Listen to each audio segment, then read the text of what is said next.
Hi ವೀಕ್ಷಕರೇ, good morning. ಹೇಗಿದ್ದೀರಾ? Mahima YouTube ಚಾನಲ್ಗೆ ನಿಮಗೆಲ್ಲ ಸ್ವಾಗತ ಸುಸ್ವಾಗತ. ವೀಕ್ಷಕರೇ, ನನ್ನ ವಿಡಿಯೋಗಳನ್ನು ಪೂರ್ತಿ ನೋಡಿ, ನನ್ನ ಚಾನಲನ್ನು ಸಬ್ಸ್ಕ್ರೈಬ್ ಮಾಡಿ. ವೀಕ್ಷಕರೇ, ಇವತ್ತು ನನಗೆ ಸಿಡಿ ಮೀನು ತಂದಿದ್ದಾರೆ. ತುಂಬ ಒಳ್ಳೆಯದುಂಟು ಸಿಡಿ ಮೀನು. ಇದರ ಗ್ರೇವಿ ತುಂಬ ಒಳ್ಳೆಯದಾಗ್ತದೆ, ರುಚಿಯಾಗ್ತದೆ. ಇವತ್ತು ಕೆಜಿಗೆ 160 ಅಂತ ಹೇಳಿದರು. ಹಾಗೆ ಅದನ್ನು ತಂದಿದ್ದಾರೆ. ಒಂದು ದೊಡ್ಡದುಂಟು, ಒಳ್ಳೆಯದುಂಟು ನೋಡಿ. ಹಾಗೆ ಎಲ್ಲ ಕ್ಲೀನ್ ಮಾಡಿ ಇಟ್ಟಿದ್ದೇನೆ ನಾನು, ಚೆಂದ ಮಾಡಿ. ಇನ್ನು ಅದಕ್ಕೆ ಮಸಾಲ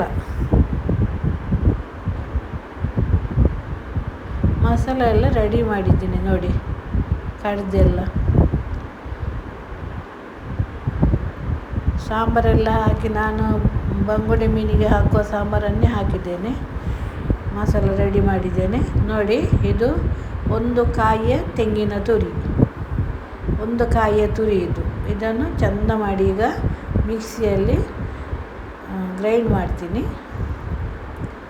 ನಂತರ ನೋಡಿ, ಒಳ್ಳೆಯದುಂಟು. ನಂತರ ಪದಾರ್ಥ ಮಾಡಲು ಶುರು ಮಾಡ್ತೇನೆ ನೋಡಿ. ಇದನ್ನು ಗ್ರೈಂಡ್ ಮಾಡಿದೆ, ಚೆಂದ ಮಾಡಿ ಗ್ರೈಂಡ್ ಆಯಿತು. ಇದು ತೆಂಗಿನ ತುರಿ ಗ್ರೈಂಡ್ ಮಾಡಿದ್ದು, ಇದು ಸಾಂಬಾರು ಮಸಾಲ ಮಾಡಿದ್ದು ನೋಡಿ. ಇನ್ನು ಟೊಮೆಟೊ, ಮೆಣಸು, ಶುಂಠಿ, ಈರುಳ್ಳಿ ಇದನ್ನೆಲ್ಲ ನಾನು ಕಟ್ ಮಾಡಿ ಇಟ್ಟಿದ್ದೀನಿ. ಕಟ್ ಮಾಡುವ ಮೊದಲು ಚೆನ್ನಾಗಿ ತೊಳೆದಿದ್ದೀನಿ ವೀಕ್ಷಕರೇ. ಅದನ್ನು ಈರುಳ್ಳಿಯಲ್ಲಿ ಫಂಗಸ್ ಎಲ್ಲ ಇರ್ತದಲ್ಲ, ಅದಕ್ಕೆ ನಾನು ಚೆಂದ ಮಾಡಿ ತೊಳೆದದ್ದು, ಫಂಗಸ್ ಎಲ್ಲ ತೆಗೆದಿದ್ದೇನೆ, ತೊಳೆದು ನೋಡಿ ಕಟ್ ಮಾಡಿ ಇಟ್ಟಿದ್ದೇನೆ. ಇನ್ನು ಇದನ್ನೆಲ್ಲ ನಾನು ಮಣ್ಣಿನ ಮಡಿಕೆಯಲ್ಲಿ ಮಾಡೋದು, ಇದಕ್ಕೆ ಮಡಿಕೆಗೆ ಹಾಕ್ತೇನೆ. ಮಸಾಲ ಮತ್ತು ಒಟ್ಟಿಗೆ ಮಿಶ್ರ ಮಾಡ್ತೇನೆ. ತೆಂಗಿನ ತುರಿ ಕಡ್ದಿಟ್ಟದ್ದು ಮತ್ತು ಕಟ್ ಮಾಡಿಟ್ಟ ಈರುಳ್ಳಿ, ಮೆಣಸು ಮತ್ತು ಟೊಮೆಟೊ, ಶುಂಠಿ ಇದನ್ನೆಲ್ಲ ಒಟ್ಟಿಗೆ ಹಾಕ್ತೇನೆ. ಒಟ್ಟಿಗೆ ಹಾಕಿ ಹದ ಮಾಡ್ತೇನೆ. ಅದನ್ನು ಚೆಂದ ಮಾಡಿ ಹದ ಮಾಡಬೇಕು ವೀಕ್ಷಕರೇ.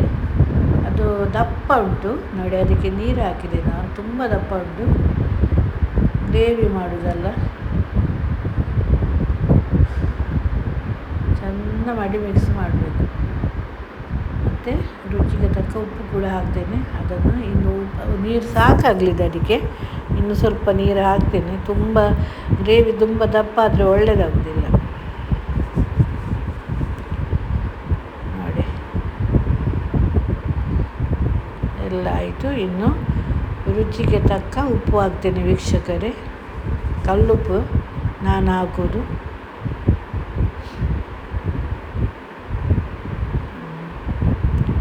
ಈಗ ಅಷ್ಟು ಹಾಕ್ತೇನೆ, ಸಾಕಾಗದರೆ ಮತ್ತೆ ಹಾಕ್ತೇನೆ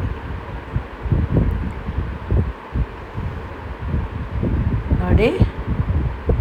ಕುದೀತಾ ಇದೆ, ಪದಾರ್ಥ ಕುದೀತಾ ಇದೆ ನೋಡಿ. ಚೆಂದ ಮಾಡಿ ಕುದಿಬೇಕು. ಇಲ್ಲದ್ರೆ ಅದು ಸಾಂಬಾರೆಲ್ಲ ಹಸಿ ವಾಸನೆ ಬರ್ತದೆ ವೀಕ್ಷಕರೇ. ಚೆಂದ ಮಾಡಿ ಕುದಿಬೇಕು ಮೊದಲು, ಮೀನು ಹಾಕುವ ಮೊದಲು. ಕುದೀತಾ ಇದೆ. ಇನ್ನು ಮೀನು ಹಾಕ್ತಾ ಇದ್ದೇನೆ. ಭಾರಿ ಒಂದು ಒಳ್ಳೆಯದುಂಟು ವೀಕ್ಷಕರೇ ಮೀನು. ಇದು ಜಾಸ್ತಿ ಮುಳ್ಳು ಕೂಡ ಇಲ್ಲ ಇದರಲ್ಲಿ. ಒಬ್ಬೊಬ್ಬರಿಗೆ ಒಂದೊಂದು ಸಾಕಾಗ್ತದೆ. ದೊಡ್ಡ ಮೀನು.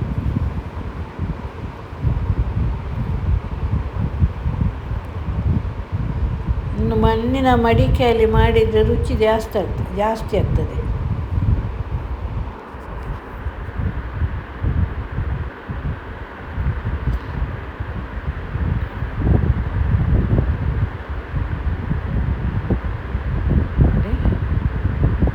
ಚೆಂದ ಮಾಡಿ ಮಿಕ್ಸ್ ಮಾಡಿ, ಇದು ಕೂಡ ಚೆಂದ ಕುದಿಬೇಕು, ಬೇಯಬೇಕು ಮೀನು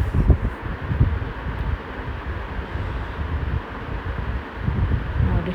ಕುದಿ ಬರ್ತಾ ಇದೆ ನೋಡಿ. ಮೀನು ಹಾಕಿದ ನಂತರ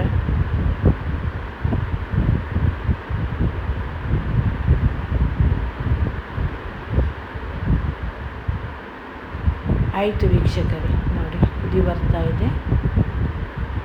ಇನ್ನು ಊಟ ಮಾಡೋದು. ಹೊತ್ತಾಯಿತು, 1 ಗಂಟೆ ಆಯಿತು. ಥ್ಯಾಂಕ್ ಯು ವೀಕ್ಷಕರೇ, ವಿಡಿಯೋ ನೋಡಿದ್ದಕ್ಕೆ ಧನ್ಯವಾದಗಳು. ಮುಂದಿನ ವಿಡಿಯೋದೊಂದಿಗೆ ಬರ್ತೀನಿ ನೋಡಿ.